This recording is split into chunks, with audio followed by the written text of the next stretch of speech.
My name is Tatiana Kolovou. Thank you for participating in the conversation regarding the Global Foundations Core at the Kelley School of Business. I'm a faculty member in Business Communication and Professional Skills. And my name is Luke Leftwich, and I'm the director of the undergraduate program in the Kelley School of Business. And I was lucky enough to be one of the trip leaders for the Greece class with Professor Kolovou. I'm Professor Roberto Garcia, Youngjin Kim Distinguished Clinical Professor of International Business. I'm also the director of the Center for International Business Education and Research, and I'm a faculty member in the Management and Entrepreneurship Department here at the Kelley School of Business. I'm Tia Trueblood, Director of Kelley International Programs for the undergraduate program. My name is Laurie Colglazier, and I'm an Associate Director in the Kelley Undergraduate Program. I work with student experience. And my name is Amanda Karls. I'm the Assistant Director for Academic Advising, and I work with students from freshman year to senior year.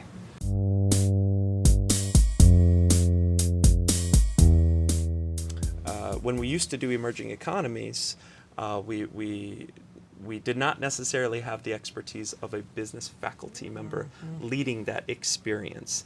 And to see how our programs have evolved into the core and seeing how our professors can take all of the experiences on the ground and frame it around something that our students will be studying within business. So you had faculty from the university that were experts. Okay, Yeah. that's right, that's right. I remember Budapest trip. Budapest, Chile, we did Seoul in South Korea, and we had different iterations, South Africa for a year. So many of them have evolved into or have been brought into the X272 templates and have been a resounding success because we had relationships on the ground.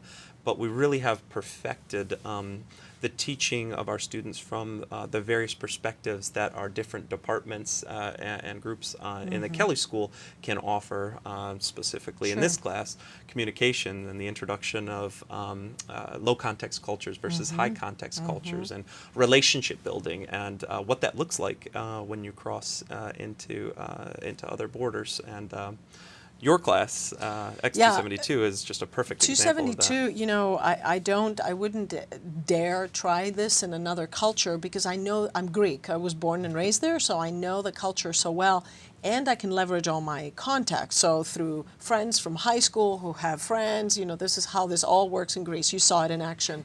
Can we get into parliament and meet with politicians? Oh yes, because I went to school with one of them who now is high up there. Or can we see the businesses, or can we do a project? So it really helps, and we have so many faculty from all over the world that if they're willing to travel with undergrads, there's no holding us back to developing and getting more context. But I think it's the involvement with Greece for me has been a really good opportunity to keep refining the projects and the products that we deliver to the students from the standpoint of experiences, and it's definitely helpful to stay with my expertise. That's why Greece has been so very, very important to us, in the sense that you've gone through the growing pains of what the university requires in terms of risk management, in terms of delivering an experience beyond a vacation. And this is, as we know, huge. So far beyond that. And that's allowed us to expand our portfolio. This year alone, we've added 3 new programs, and or actually 4 new programs, and netted 3, in different areas of the world. And the interest from our faculty is growing each year. Great. So hopefully we'll continue to add to this portfolio. But because we've gone through the different iterations and have the trust of the university, knowing that we're doing things to the Kelley standard and to the IU standard, we're able to expand upon what we do. So it's nice to know that we've built that relationship, and they trust us with that, with us taking the students afar.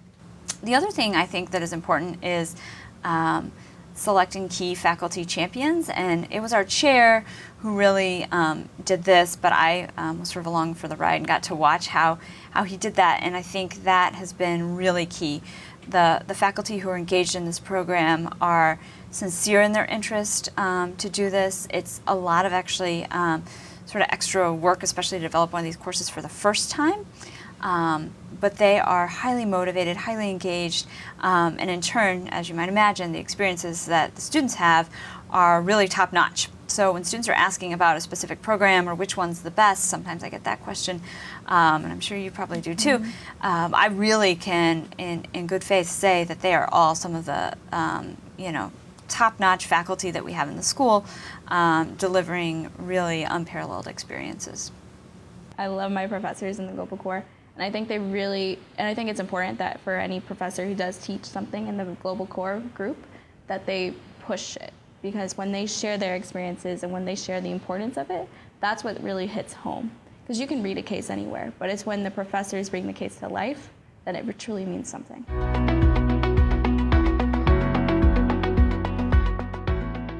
We have had the luxury of leadership that's allowed us to enter a market with certainly high expectations and accountability to what we do, but with the charge of being bold. And we have not been shy about which markets we've entered. We've had to make sure that every one of our proposals have been vetted numerous times by various entities to make sure that the experience that the students receive is within the expectations of a top-tier business school like Kelley. Things that I perhaps think we could have done a little bit better is leveraged the networks that we already have built. When we have an expert like Professor Kolovou who has knowledge on the ground, who has a wonderful network, sometimes we forget that we have 100,000 living alums out there that might have connections that ultimately we could benefit from. We could have students on the ground that have ultimately perhaps made some connections for us or created a project for us or whatever it might look like. And across departments, we, in the beginning, we were very siloed, and it was not a Kelley effort, but it was more of a departmental effort. And as our students go into the world, they need to understand business from many different perspectives simultaneously. And I think as we've progressed, we've started to learn that having different faculty review the syllabi for these classes, there are many additions or tweaks that could be made from a different perspective, or a guest lecture that could be leveraged not just within Kelley, but of course at IU. University. And there's all these resources available to us, and I think we took a little too much burden upon ourselves as the individual faculty or instructor was charged with so much, not just in building the class, but also building the experience on the ground, when there were a lot more resources available to us. And I think the students ultimately gain a better experience because of it. When I think of what I've learned in the last 6 years, I've learned or have become a better teacher. I've become a more patient teacher. I usually teach freshmen and an MBA students, so I'm sort of at the two end of it. And the sophomores have had a little bit of an experience, but what's made me better in the classroom is setting the expectations and setting them high. It's different to set expectations in a classroom, but here our classroom is the world in a way.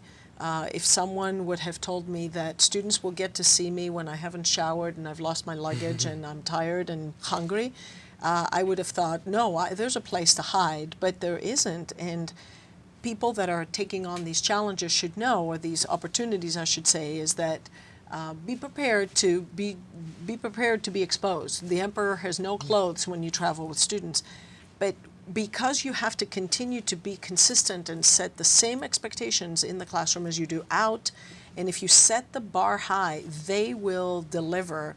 But you can't, it sort of becomes, if you remember, we were in Greece, a parenting thing. Like, but she said we could, and I said we could, and how long is the curfew going to be? It's exhausting from the standpoint as you can always have to be on and have to have good communication between the faculty and the chaperones. But it has made me better because I have gotten to know the other side.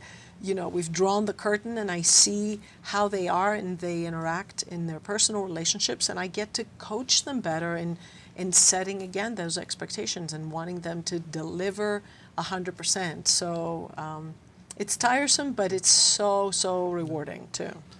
And for any administrators who may be watching this and looking for the challenges that they may face in trying to create something like this, every detail needs to be thought out. Whether the course is offered in the spring or the summer session, what that means in Yes. terms of fees, whether the course will count for certain requirements within the degree, whether it will not, getting faculty approvals for all of those necessary internships, steps, right? internships. But ultimately, you need to make sure that if you're working with a younger population, that you have language and communication prepared to engage the parents in the process, especially if you're thinking about visiting countries or nations that perhaps have some political turmoil. You need to make sure that every single component of that experience is documented, is communicated to the parents so that they know when you've hit the ground. They know that there's an emergency plan in place. You have contact information. You've set up all of your travel insurances. Because, quite frankly, if you don't do your work in advance, you cannot deliver the educational experience on the ground, allowing Professor Kolovou or the expert that's in charge of the class to have that off of their plate, so that the trip leaders, the administrators, the staff can take care of all those logistics, whether it's students' dietary restrictions, whether it's health concerns that you might have to address. The professor is ultimately in charge of the academic component. And if you can take that burden off of them, the experience will be that much better for all involved. And I'm a product of that. I can be a better teacher because I can focus on what I need to focus on. And I know that the team has total coverage and understanding. We haven't mentioned this, but everyone that attends the trip is also in the class. So you would get to see how they interacted, how the teams performed. And that's a big difference because you were also prepared for what we're going to get when we get off the plane and we proceed with that. When I think of lessons, I had something in mind that I forgot. For anyone wanting to take on this task, I'd say just be brave and just go for it. And we're here to be resources, and it will make you a better teacher, and they have a lot to teach us too, as we know with every trip. So I think one thing I've learned from working in the Global Foundations Corps that I was maybe not expecting is the value that the experience has had on me personally and in terms of a professional development perspective, and also for our academic advisors and career coaches who are traveling with faculty members and mentoring the students on the ground. So this is a really unique experience for us as professionals to interact with students on a different level. And in one way to sort of guide them through the international experience and to help them understand that what they're doing on the ground in Peru, they're going to bring those lessons back to the U.S., back to campus. They're going to talk about those experiences when they're going to career fairs and when they're juniors and seniors, when they're working with the career coaches, and also when they're working with their academic advisors and talking about their academic plans. So I think one piece of advice that I would give would be to include as many people in the entire school that you can in these sort of international endeavors, because the exposure for students, not just or the opportunity for students to work with a faculty member is really one of a kind, but also to have these networking opportunities and relationship building experiences with their mentors on campus has been extremely valuable. Yeah. One realization I've had is about the importance of communicating to the students how certain courses go together. So the idea that D270, the global business environments, lays the foundation, and then there's a fit for G202, for example, and then 271 or 272 would involve global business analysis versus global business immersion. And so that's been very valuable to be able to communicate to the students how the courses fit together in the Global Foundations Corps. I think that's difficult to achieve in the planning stages, so one recommendation that I would have for other schools is to think carefully about what are the range of courses, what is the range of courses that is planned for the students to take, and then how do those go together, and then how it can be communicated to the students effectively. I've also appreciated the opportunity to work with staff like yourself, with the advisors, because I think it helps us as a team better advise our students and prepare them for the work world. And recognize the value of the courses overall. A lot of lessons. I've learned a lot of lessons. I'm still learning. I think the first thing, and I sort of knew this going in, but I didn't understand the full scope of it, is that this is messy and there's no way around it. So you're working with, well, we are at this point a lot of students going to a lot of different places this year. We're up to 12 programs that are traveling, and there's nothing easy about that. You know, we have everything from visas to flights to staffing the programs and making sure that everybody has what they need. But I would say the thing that I've learned, actually even more than that, is that it is really worth all the untangling that goes into that. It's really worth it. And I actually think in some ways, as someone who's been working with international programs, it just reminds me that international experiences constantly push us. They continue to push professionals, faculty and staff who work with these programs in the same way that they push our students to grow when they're there. So it certainly equips me to help educate students when they travel that the unknown and grappling with that is just an inherent part of these experiences, and that learning how to manage that successfully is really a great skill. I mean, that's probably one of the biggest takeaways, actually, that students talk about after participating in one of these courses. So the other thing I would say for someone who wants to start something like this is to maybe start small, maybe come up with sort of a vision of where you'd like to be, and I think in some ways we kind of did that, and work backwards and start with one or two courses that maybe you could integrate as part of the curriculum. We had some predecessors actually to some of these courses that I think worked as kind of prototypes and equipped us to be successful once we rolled the whole Global Foundations core out. So we had a short-term program that we were running and actually still continue to run outside of this program in the marketing department. And so that allowed us to sort of practice the working with a faculty member on a required course. We also had another course that is now part of the Global Foundations core that traveled to Greece that was sort of it was a precursor to the Global Foundations core courses. And so I think starting with those allowed us to get our feet wet and really sort of get good at running these programs. And so when we rolled the whole thing out and made it a required part of the curriculum that we knew a lot of students would be sort of signing up for, we were equipped to deal with the volume. I think the other important thing is to really just think at a very basic level about what makes students attracted to these kinds of experiences in a particular institution. I think we really dialed in on what was the case here at the Kelley School. I think other schools may have different sort of motivators for their students, and I think that's important to understand, because you could certainly put a lot of work into developing something great, but if students aren't interested in participating or it's not feasible for them, then it's all for nothing. So also I think anticipating barriers or roadblocks in advance is important.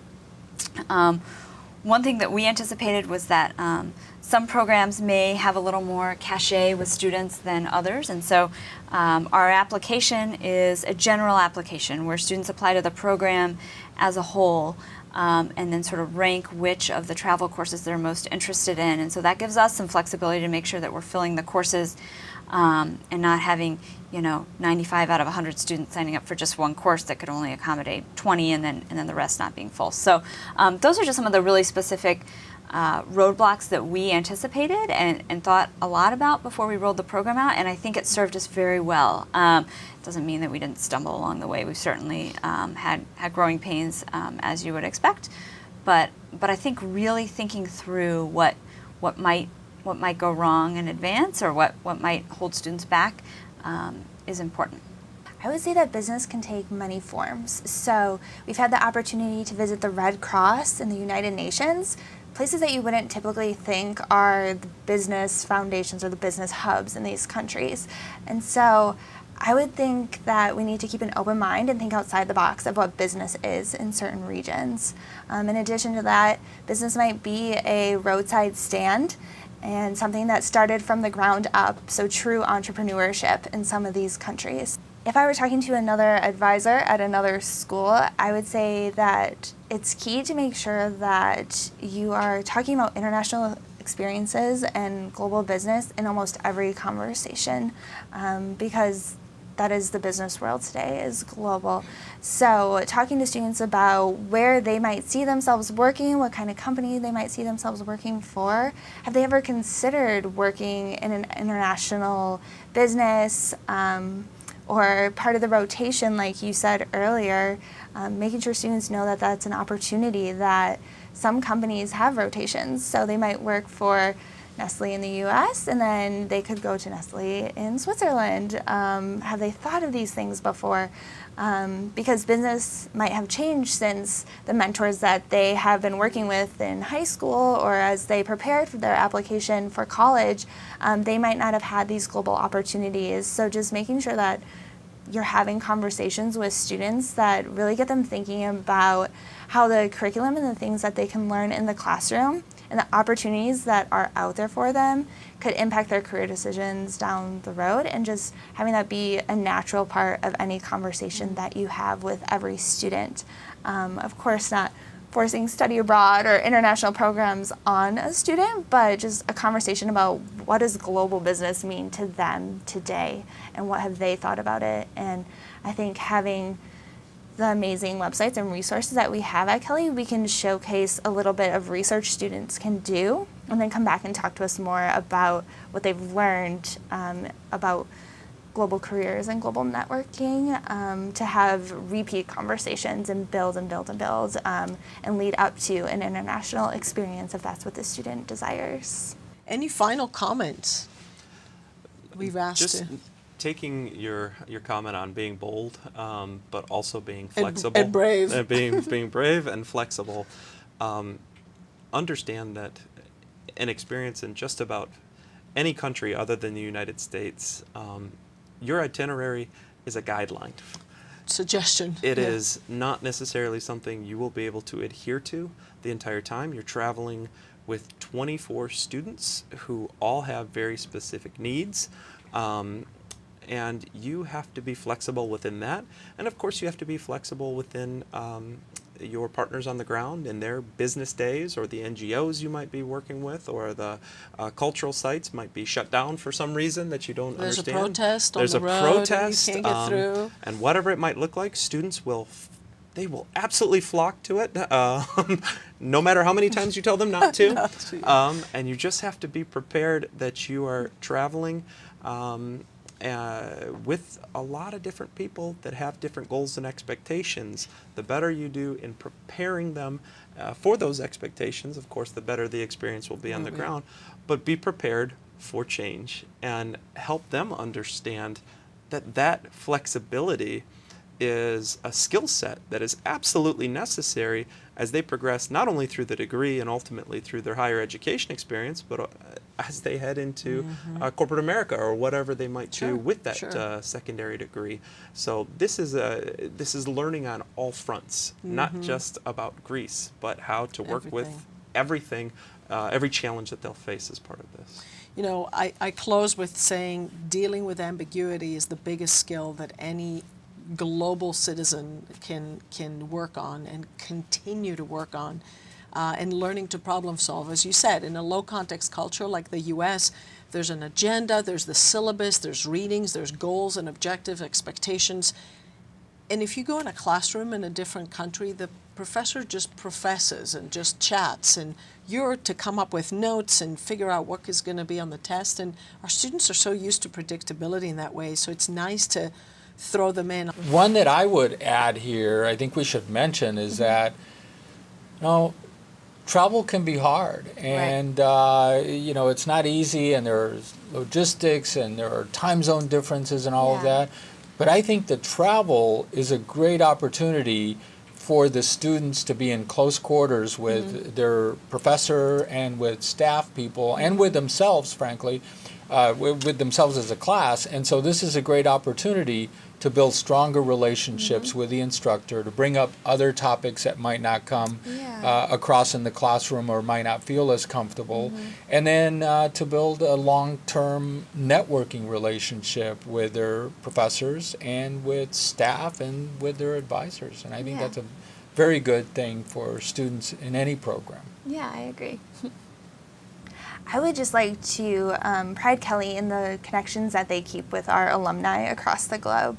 So part of these trips, oftentimes students get to meet with someone who has graduated from IU during the program that now lives in that country. So the partnerships that we have with our graduates are amazing. So I think that is something unique about the program, is that these students get to see actual graduates of IU that are doing the things that they may want to do in the future. So the connection that Kelley keeps with our alumni is amazing. And I think that IU being such a global school and a global name that it's becoming has helped foster the excitement with our alumni as we travel to these countries as well. So they get just as excited about seeing students who are going through a degree at IU that they may have done 10, 20 years ago. So the conversations that they get to have with students, I think, also keeps our partnership alive globally. And our alumni network is just phenomenal for hosting our students as well. I agree. I think the visits that we have with alumni are sometimes some of the highest quality. I can think of one particular experience where an alumni hosted us. I won't name where he worked, but he was at a large multinational, and we went in and we had seen some sort of dog and pony shows leading up to that point where companies sort of showed us their what they wanted us to see. But we walked into this visit, and this alum came in and he shut the door and he said, "I want to tell you why when this company came to this particular country, we failed."